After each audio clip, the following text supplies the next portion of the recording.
Hello gang, welcome back to Psych 1. So, as we're approaching finals season, I thought I would make this video to help out myself and my fellow students out there that are struggling to fit all the information that you've learned during the semester for the finals. Whether you're a high school student or a college boy like myself, this video should be insightful in how you can handle all the workload of studying into something comprehensible. And yes, I realize the irony of watching a video about studying when you can be studying right now. And hey, my final is on psychology anyways, so this is like a win-win for me. Alright, enough of that, let's get started.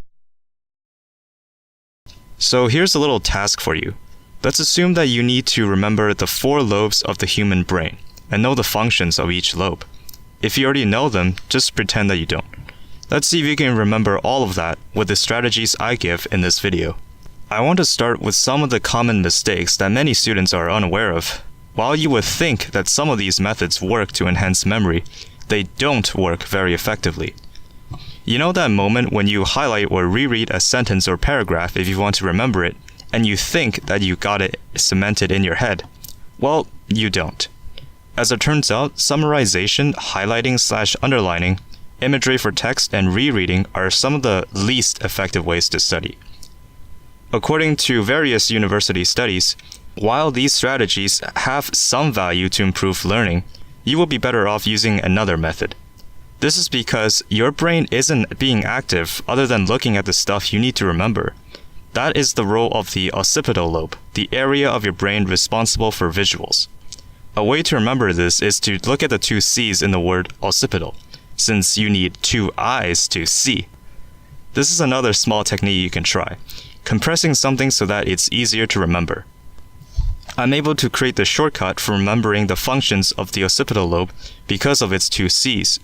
You can encode more information into your memory if you use shortcuts to remember something more complex. If you're just using your eyes to look at the information, you're not doing anything other than that. So yeah, in the end, highlighting and rereading, try to avoid them. What should be the ideal schedule for studying? 1900 psychologist Ebbinghaus introduces to you distributed practice. This refers to splitting your study time into smaller sessions, so that more time intervenes between repetitions of information to be learned. So if you had 12 lecture sessions before a midterm or exam, it will be wise to split your study sessions into 12 separate ones, where you can study the workload of 1 lecture per session. The opposite of distributed practice will be massed practice, which is essentially a fancy term for cramming. When you cram for a test or exam, you're forcing your brain to register more information in a shorter period of time, which statistically decreases the chance of the info to stick into your head. A review of 254 separate studies involving more than 14,000 students resulted in retaining 47% of information when using distributed practice, than the group using massed practice who remembered 37% of the material. While psychologists today still don't have absolute reasons why distributed practice is better, we should just stick to what math says is correct. Alright, so by now you should be starting your first distributed study session. I have 2 strategies that are deemed to be effective. The first is known as interleaved practice. This is defined as a practice schedule that mixes different kinds of problems or materials within a single study session. This works well with mathematics. Find or create different genres of problems for yourself, such as fill in the blanks, mix and match answers with questions, or using diagrams or blank pictures to help you visualize the full content of what you're studying. You see, interleaved practice works well because you will need to come up with different strategies to approach the different problems. The opposite of interleaved practice is blocked practice, which involves only solving one specific type of questions. If you're only filling in blanks, your brain will only get used to that one type of studying. The second strategy is practice testing. I don't need to explain to you what that means. You only need to know that the basic components of the human memory consist of encoding, storage, and retrieval. The benefits of practice testing tend to be the greatest because it requires the most amount of retrieval effort when the questions get more difficult. Retrieval, of course, means retrieving a specific memory from your brain. Practice testing is most effective in the learning of stories, facts, vocabulary, and lectures, something you science students out there would find quite interesting. When you test yourself, you're actively retrieving items from memory, which improves subsequent retention of that item more efficiently than just simply rereading it. Not only does testing improve the remembering of the exact knowledge that is to be tested, it also enhances the transfer of learning from one situation to another. So if you test yourself on fill in the blanks, such testing would also improve your performance on multiple choice answers as well. When you test, you're also drawing conclusions from what is learned, so you'll discover even more information than what is stated in your textbook. This is especially essential in order to perform well in the classroom, because you're actively asking yourself more questions. These two strategies tie in the function of the frontal lobe, the largest part of your brain, the area responsible for critical thinking. You can remember this as the idea that you need to face your problems head-on, or front-on in this case. After all, you will need to take account to your situation and think critically to form a solution. The frontal lobe is also responsible for forming speech, because speaking requires great critical thinking, and your mouth is quite literally at the frontal part of your face. Well, you're almost all set for efficient studying. However, there's still one thing that's missing. How should you study in order to effectively test yourself? This is an extra step that most students don't take, and it considerably decreases their memory performance. You see, there are even better ways to utilize your brain to encode memory. In short, try to find shortcuts to remember longer streams of information, like an acronym. Like abbreviations for a larger word or name. One strategy I suggest in particular is known as visual imagery encoding, which involves associating new information to a mental picture.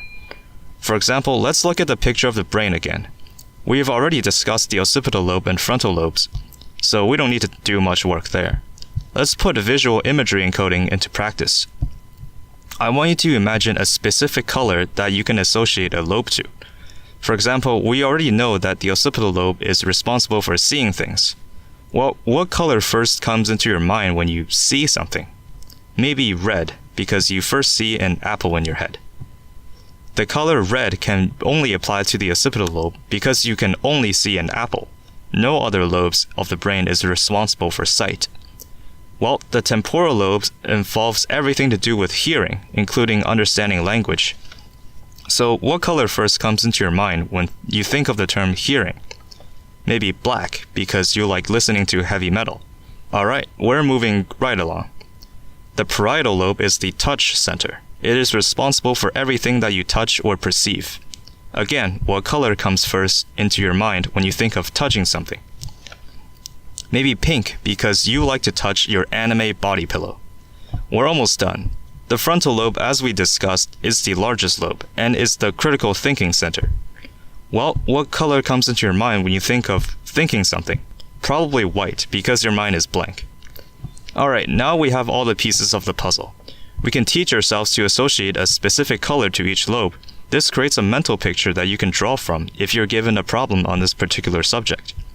For example, if I cover the names and only show you the colors of each lobe that we fill up, can you now visualize the names and functions of each lobe?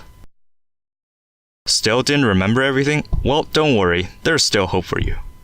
The second technique is called organizational encoding, the process of categorizing info according to the relationships among a series of items. For example, if you had to remember the words cow, peach, chair, apple, table, and horse, well, if you can't tell already, you can learn to fit each word into a respective category. Apple will group with peach, chair with table, horse with lion. This method is most effective when remembering terms or vocabularies. I know that the example I said is quite simple, but organizational encoding can get a lot more complex. For example, you can further split the category of horse into specific species, like Arabian, Pinto, and Mustang. This type of encoding activates the upper frontal lobe. Different relays of different strategies rely on activations of other areas of the brain. You can see how it is more effective to study when you stimulate more parts of your brain. So, you found a schedule and your study strategy, but what about the part of your brain that yearns for rewards when you study?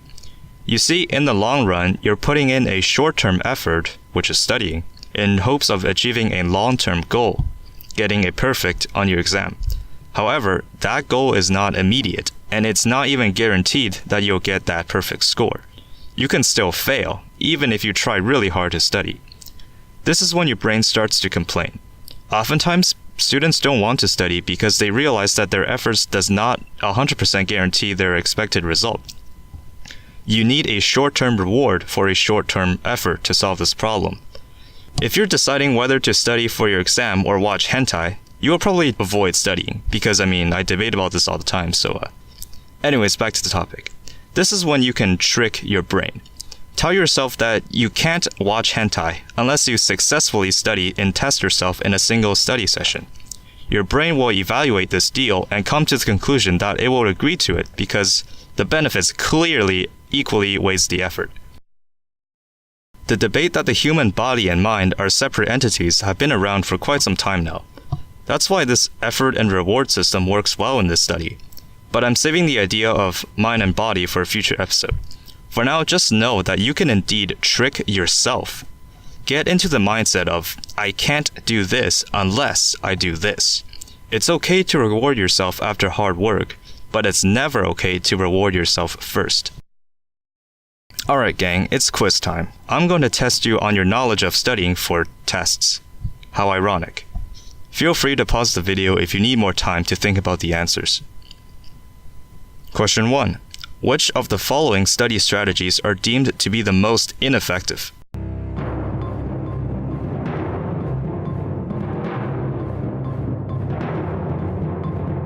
Massed practice, along with highlighting and rereading, are some of the worst ways you can study. Be sure to keep that in mind.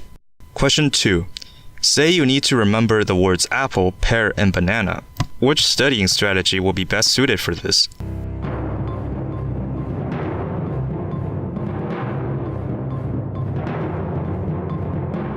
Organizational encoding is the best solution. While it's possible to visualize apples or pears in your head, or remember them through muscle memory, it's easier to just remember that all of these words can belong in the category fruits. Number 3. These two students have set up different study schedules for themselves. Which one is more likely to remember more material?